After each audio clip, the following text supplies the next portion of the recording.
오늘 함께 나눌 말씀은 시편 36편 1절에서 12절입니다.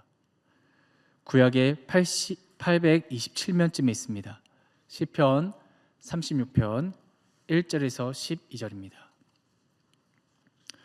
본문 말씀을 한 절씩 교독하고 마지막 절 함께 읽겠습니다. 제가 먼저 읽겠습니다. 악인의 죄가 그의 마음속으로 이르기를 그의 눈에는 하나님을 두려워하는 빛이 없다 하니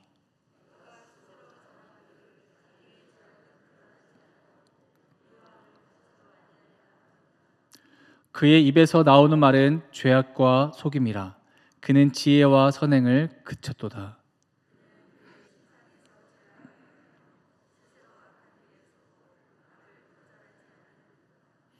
여호와여, 주의 인자하심이 하늘에 있고 주의 진실하심이 공중에 사무쳤으며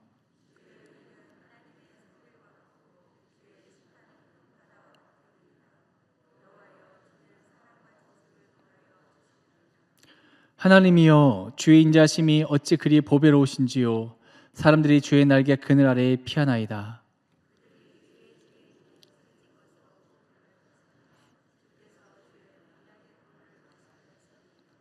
진실로 생명의 원천이 주께 있사오니 주의 빛 안에서 우리가 빛을 보리이다.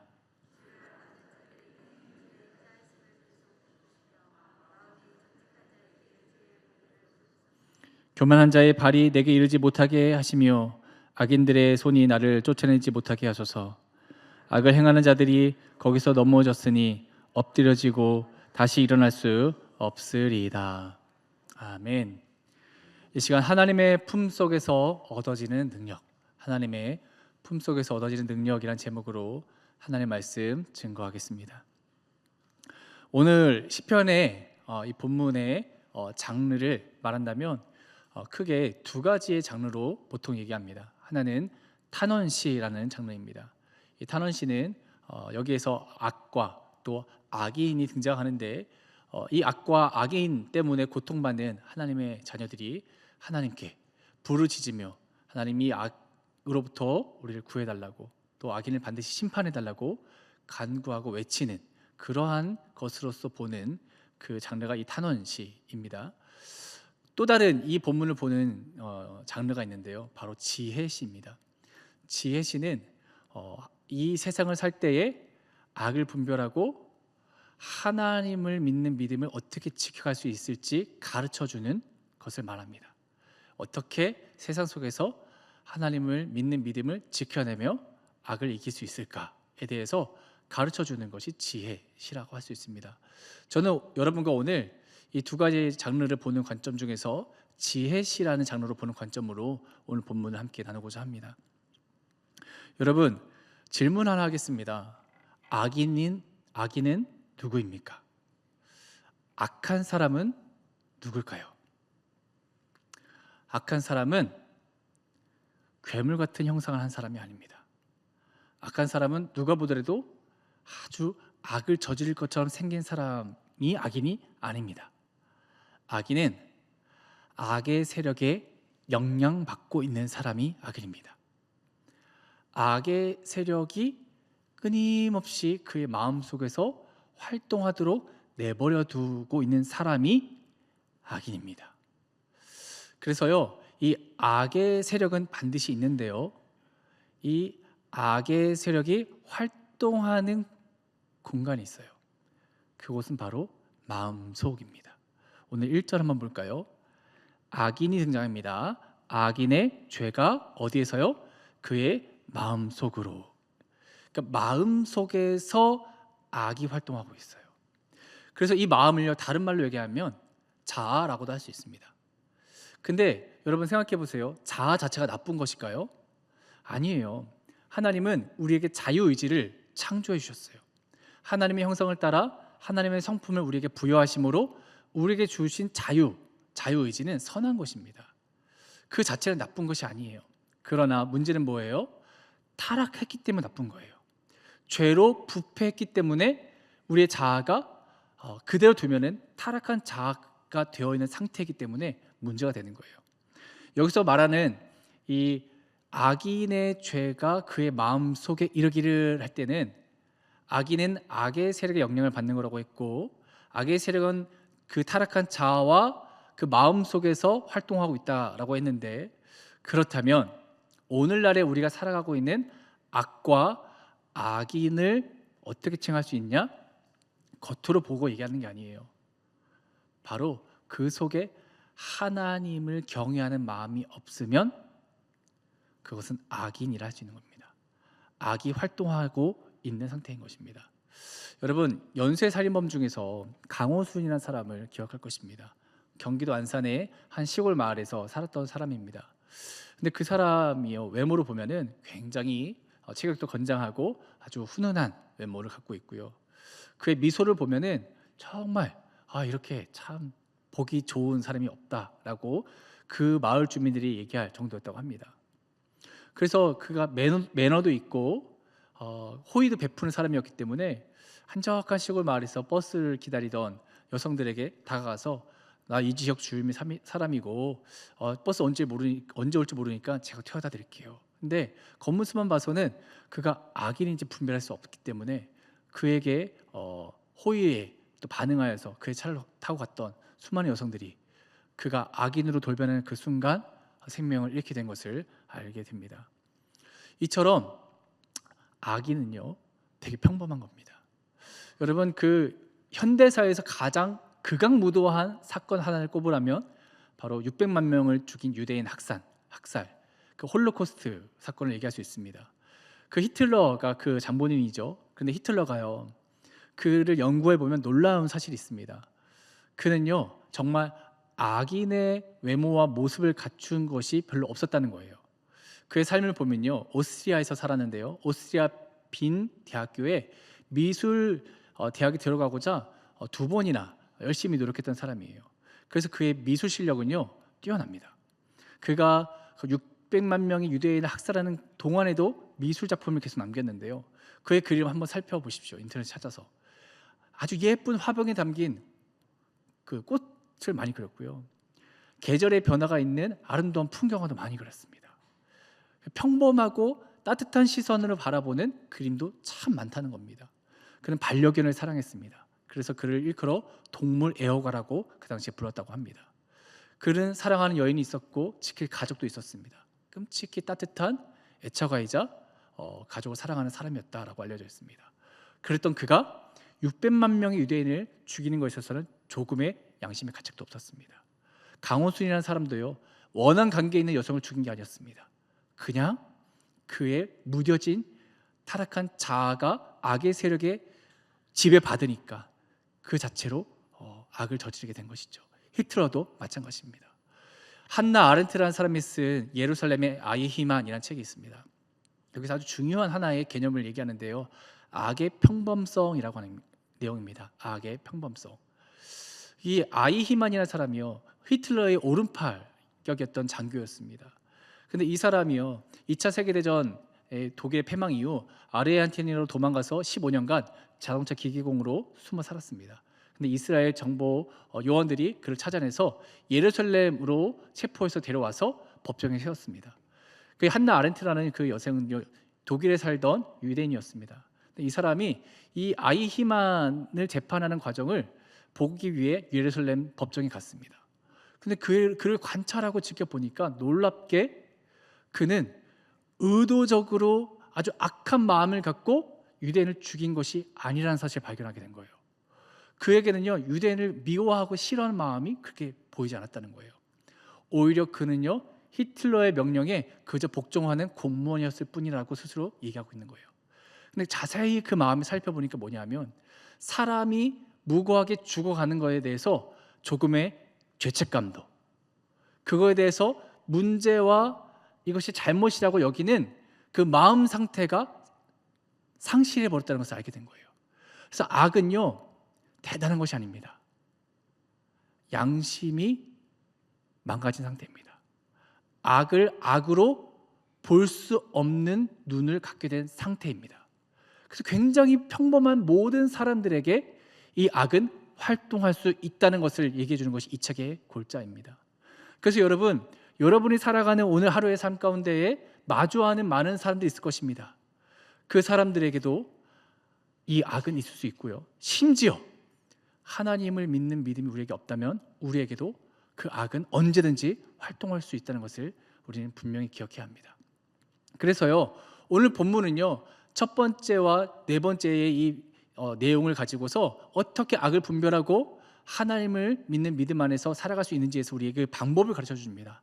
첫 번째 방법은 1절에서 4절의 내용이에요. 악인을 분명하게 알고 악을 멀리하라는 겁니다. 악인의 속성에 대해서 얘기해요. 1절 보니까 하나님을 두려워하는 빛이 없대요. 즉 하나님을 경외하지 않는다는 거예요. 하나님을 경외한다는 건 거룩한 두려움을 갖는다는 건데요. 누가 하나님을 두려워하냐? 내가 유한한 피조물임을 알고 하나님은 무한한 창조주임을 알게 될 때에 하나님을 두려워하게 돼요. 여러분, 자기가 티끌이고 먼지임을 아는 사람은요, 내 한계를 알기 때문에 두려워해요. 하나님을요. 그래서요, 아담과 하와가 하나님을 적대시하면서 선악과를 따먹을 때는요, 아주 담대합니다. 그러나 그들이 하나님이 그들을 부르실 때, 그리고 그들이 죄를 저질렀을 때 비로소 내 본질이 먼지와 티끌에 불과함을 알게 되었을 때 어떻게 해요? 주의 낯을 피하여 동산 나무 사이로 숨습니다. 이게 인간의 두려움입니다. 인간은요, 하나님의 그 무한하심을 보게 되고 나의 유한한 한계를 깨닫게 될 때에 그 하나님을 두려워하게 돼요. 그것이 경외의 감입니다. 그런데 이것이 악인에게는 없대요. 악인에게는요, 하나님을 두려워하지도 않고 경외하지도 않아요. 그러니 하나님이 그 마음속에 거할 공간이 없는 거예요. 틈이 없는 거예요. 악인의 속성은 하나님을 경외하지 않습니다. 자, 두 번째 보시면은 이 악인의 특징은 스스로 자랑한대요. 2절 보니까 스스로 자랑하는 게 뭐예요? 자기를 숭배한다는 거예요. 타락한 자기의 자아를 방치한 채로 자기 자아를 높이는 데에 골몰하고 있다는 거예요. 여러분, 교만한 사람이 왜 악인인 줄 아십니까? 이렇게 하나님을 경외하지 않는 사람이 자기를 숭배하기 때문에 그렇습니다. 하나님이 제일 싫어하는 죄 중에 하나가 우상숭배죠. 근데 그 우상숭배 다른 게 아닙니다. 뭐 부처상 앞에 절하고 어떠한 뭐 산신령 앞에 절하고, 그게 우상숭배가 아니에요. 하나님을 경외하지 않은 채로 타락한 자아인 나를 숭배하고 나 스스로를 믿고 살아가는 게 우상숭배입니다. 그러니까 내 스스로에 있는 이 자아는요, 하나님 안에서 이 컨트롤되지 않으면요, 그 자체가 문제가 되는 거예요. 하나님을 경외할 때는 어떻게 되냐면요, 악의 충동이 내 마음에 생길 수 있어요. 근데 이 악의 충동을요, 하나님을 경외하기 때문에 이것을 제어할 수 있는 거예요. 악의 충동이 막 내게 올라올 수 있어요. 악은 미혹될 수 있으니까. 그러나 주님의 심판이 있고 또 주님의 무한하심을 내가 믿기 때문에 그 충동을 제거할 수 있는 힘이 있어요. 하나님을 경외하면. 근데 이 경외함이 없기 때문에 자기의 타락한 자아를 그대로 방치해둬서 활동해요. 내 마음속에서 계속 악이 충동합니다. 그게 어떻게 되냐? 야고보서 1장 15절을 보니까 욕심이 잉태하여 죄를 낳고 죄가 장성한즉 사망을 낳느니라. 욕심에서 시작한 내 자아 숭배가 죄악으로 커지고 그 커진 악은 계속 성장해서 나중에는 사망에 이르기까지 한다는 겁니다. 나만 사망에 이르는 게 아니라 그것을 사망을 다른 사람에게도 이르게 할 수 있는 극악무도한 악한 영향력을 끼칠 수 있다는 것입니다. 그리고요, 그 사람은요, 자기의 죄악을 드러나지 않기 위해서 자기 합리화를 많이 합니다. 자기 스스로를 숭배하는 사람은요, 끝까지 자기의 잘못을 시인하지 않아요. 여러분, 하나님을 경외하지 않는 사람과 사귀면요, 이런 경우가 있어요. 미안합니다, 죄송합니다라는 말을 잘 안 하는 사람이 많아요. 끝까지 내가 옳고 나는 잘했다는 것을 더 끊임없이 합리화시키려고 하는 경우가 많습니다. 여러분, 주님을 경외하고 나 자신을 낮추는 사람에게 나타나는 특징은 자기의 잘못을 시인할 수 있는 사람이에요. 자기의 죄를 말할 수 있는 사람입니다. 그러나 이 악인은 끝까지 자기의 죄를 숨깁니다. 자, 3절 보니까 또 이 악인의 특징은 뭐냐면 말로 하는 건데요, 말로써 죄악과 속임을 많이 말한대요. 여기서 죄악은요, 공허하고 헛된 것을 말합니다. 텅 비어 있는 것. 그가 말하는 것은요, 즉 텅 비어 있다는 거예요. 진실함이 없는 거예요. 가짜라는 거예요. 그러니까 그가 말하는 모든 말은, 입에서 나오는 모든 말은 다 텅 비어있는 가짜의 말, 진실하지 않은 말인 거예요. 그러니까 어떻게 해요? 속임이 가득한 거예요. 말을 계속 바꿔요. 계속 자기의 유리한 대로 말을 바꿔가면서 거짓을 일삼습니다. 말로써. 이 악인의 특징이에요. 악의 세력이 활동할 때 특징이에요. 4절 보니까 또 악인은 어떻게 살아요? 그의 침상이 언제예요? 하루에 일과를 마치고 이제 누워서 하루 동안에 내가 어떻게 살았는지를 되돌려보는 시간이죠. 그런데 악인은요, 침상에 누워서조차도 내일을 꿈꿔요. 내일 더 어떻게 나를 높일 수 있을까? 내가 원하는 유익을 어떻게 얻을 수 있을까? 심지어 그것이 나쁜 짓일지라도 나를 유익하게 할 수 있다면 어떻게 그것을 내가 행할 수 있을까? 그것을 계산하고요, 고민하고요, 골몰합니다. 이게 악인이에요. 그런데요, 시편 63편 6절을 보면은 하나님을 경외하는 사람은 침상에서 다르게 살아가요. 시편 63편 6절은 이렇게 얘기합니다. 내가 나의 침상에서 주를 기억하여 새벽에 주의 말씀을 작은 소리로 읊조릴 때. 그러니까 하나님을 경외하는 사람은요, 침상에 누워서 주님을 기억해요. 하루 동안에 내가 악에 혹시 미혹된 건 없는지, 내 안에 타락한 자아를 그대로 방치한 건 없는지, 내가 죽어져야 할 그 자리에서 아직 죽지 않은 내 자아 때문에 혹시라도 다른 사람에게 잘못을 행한 것은 없는지 회개하며 주를 기억하는, 그것을 행하는 사람은 바로 주님을 경외하는 자의 특징입니다. 그러나 악인은 침상에서 전혀 그 생각을 할 겨를이 없어요. 어떻게 하면 나를 더 합리화시키고 나를 더 기만하고 더 내가 원하는 계산대로 내 삶을 유지할 수 있을 것인가에 대해서 생각하는 것이죠. 여러분, 1절에서 4절까지 나오는 이 악의 세력에 영향을 받으며 살아가는 사람이 바로 악인입니다. 그들과 멍에도 매지 않기를 소망합니다. 여러분, 그들은요, 여러분의 동료일 수 있어요. 여러분의 가장 가까운 사람일 수도 있어요.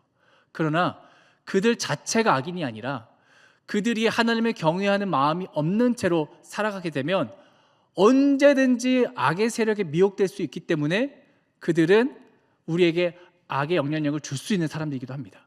그래서 분별하라는 거예요. 여러분, 첫 번째 방법, 하나님을 믿는 믿음 안에서 이 세상을 살아갈 수 있는 첫 번째 지혜는 하나님을 경외하지 않는 자들을 분별하라는 거예요. 그들이 하는 말들, 그들이 하는 계산들, 그들이 우리에게 제안하는 제안들, 여러분 분별하셔야 돼요. 이게 악은 없는가? 이게 정말 하나님의 선인가? 이것이 정말 주님이 기뻐하는 것인가에 대해서 여러분 분별하셔야 돼요. 또 여러분 스스로도 분별하셔야 됩니다. 내 안에 악에 준동하는 세력은 없는가? 바울은 그래서 항상 얘기하죠. 내가 날마다 십자가 앞에서 죽노라. 죽지 않으면 내 타락한 자아를 그대로 방치해두면 언제든지 악의 세력에 나도 미혹될 수 있기 때문에 매일마다 매 순간마다 자기를 십자가 앞에 못 박습니다. 그래서 여러분도 되돌려 봐야 합니다. 하나님, 내가 죽겠습니다. 내 타락한 자아를 십자가 앞에 못 박습니다. 그리고 주님의 부활한 능력과 함께 살겠습니다. 그것을 날마다 고백하시길 소망합니다. 여러분, 그 다음에 두 번째 방법입니다. 5절에서 6절인데요. 이 5절에서 6절, 즉 악을 첫 번째 분별하는 것을 우리가 깨달아야 되고, 두 번째 방법은 하나님의 위대하심과 하나님의 위대하신 성품을 날마다 시간마다 선포하라는 겁니다. 하나님의 위대하심, 하나님의 그 위대하신 성품을 여러분이 살아가는 모든 삶의 자리에서 선포하라는 거예요. 특별히 악의 세력이 혹은 여러분의 악한 어떠한 두려움이 찾아올 때에 그때마다 주님의 위대하심을 선포하세요. 오늘 이 시인은요, 5절에서 6절에서 주님을 이렇게 선포합니다. 주님의 속성이 있어요.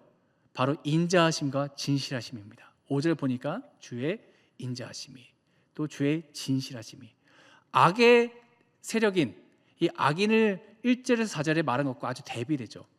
여기서 인자하심이라는 말은 히브리어로 헤세드인데 하나님과 언약 백성에 있는 사람에게만 하나님이 베푸시는 은혜와 사랑입니다. 책임지시는, 보호하시는 하나님의 은혜입니다. 이것을 하나님이 언제 행하냐? 하나님의 인자하심과 거짓이 없는 진실하심을 선포하는 그 자리에 하나님 간섭하신다는 거예요. 여러분, 하나님의 인자와 진실하심이 이 5절 보니까 하늘과 공중으로 묘사합니다. 하늘과 공중의 특징이 뭐예요? 여러분, 하늘을 한번 보세요. 경계가 없어요. 나눠지는 어떤 경계선이 없다는 거예요. 즉 하나님의 이 인자하심과 진실하심의 성품은요, 모든 곳에 편만하다는 거예요. 온 우주에 다 있다는 거예요. 이것을 믿고 선포하라는 거예요. 주의 위대하심을 선포할 때 악은 물러갈 줄 믿습니다. 악의 세력이 나를 준동시키려고 하는 미혹할 때에 주의 위대하심을 선포하게 되면 그 순간 악은 사라진다는 거예요. 어두움이 악이라면 주의 생명과 은혜는 빛인 줄 믿습니다. 그래서 빛이 어둠을 계속 내몰 수 있도록 입으로 선포하세요. 여러분, 계속 작은 소리라도 주여, 주님은 주의 인자하심은 하늘에 가득합니다. 주의 진실하심은 공중에 사무쳤습니다. 계속 주님의 성품과 속성으로 주님의 위대하심을 찬양하십시오. 노래하십시오. 계속 그 위대하심을 말하십시오. 6절에 보면 또 주님의 의와 주님의 심판에 대해서 말합니다. 하나님의 공의로운 이 의는요, 산과 같대요. 하나님의 산들. 여러분, 이 세상에서 가장 높은 산, 큰 산이 에베레스트 산이라고 말하죠. 여러분, 그 산은요 굉장히 높고 거의 변하지가 않아요. 흔들리지가 않아요. 이것처럼 하나님의 그 의로우심은, 이 악은 하나님의 의와 반대되는 건데, 이 악은 언제든지 변할 수 있고 나쁘게 막 왜곡될 수 있는데, 하나님의 의로움은 변덕스럽지 않다는 거예요. 딱 그 자리에 있다는 거예요. 그 높은 산처럼 하나님의 의로우심은 변함없이 그 자리에 계속 있다는 거예요. 또 깊은 바다에 하나님의 심판이 있다고 하는데, 여러분 태평양 바다를 한번 생각해 보세요. 그 넓은 드넓은 태평양 바다 깊은 곳에, 아주 심연 깊은 곳에 하나님의 심판하심이 있다는 거예요. 그러니까 이거는요, 산과 바다는 하나님의 높음과 깊음을 말하고 있습니다.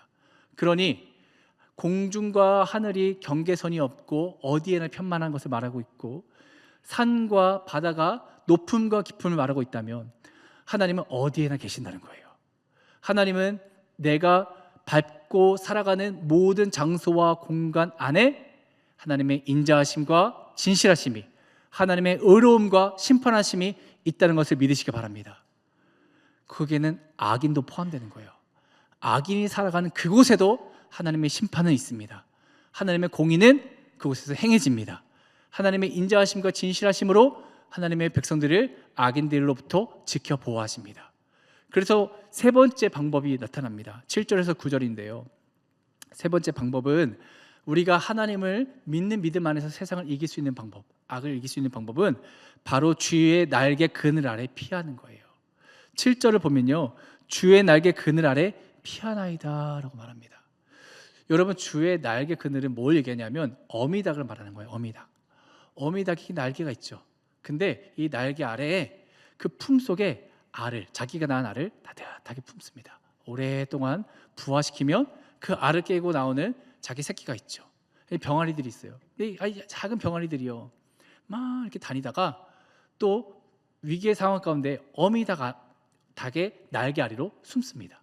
즉 어미닭이 자기 날개를 펴서 자기 새끼를 이렇게 모으는 거예요. 모아서 자기 품속에 따뜻하게 품습니다. 가장 안전한 곳이죠. 여러분, 여기서 날개 그늘 아래 피하나이다라고 할 때에서 피한다라고 하는 동사가요, 미완료형 동사 시제입니다. 미완료형이라고 하는 것은요, 끊이지 않고 현재도 계속해서 반복되는 행동을 말합니다.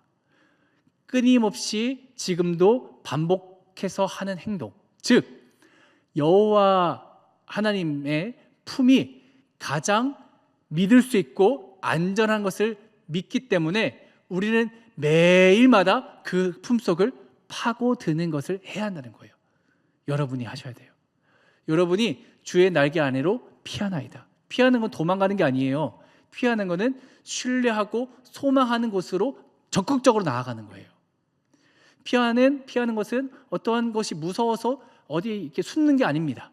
여기서 말하는 피한다라고 하는 것은 내가 믿고 신뢰할 수 있는 존재와 공간으로 적극적으로 나아간다는 겁니다.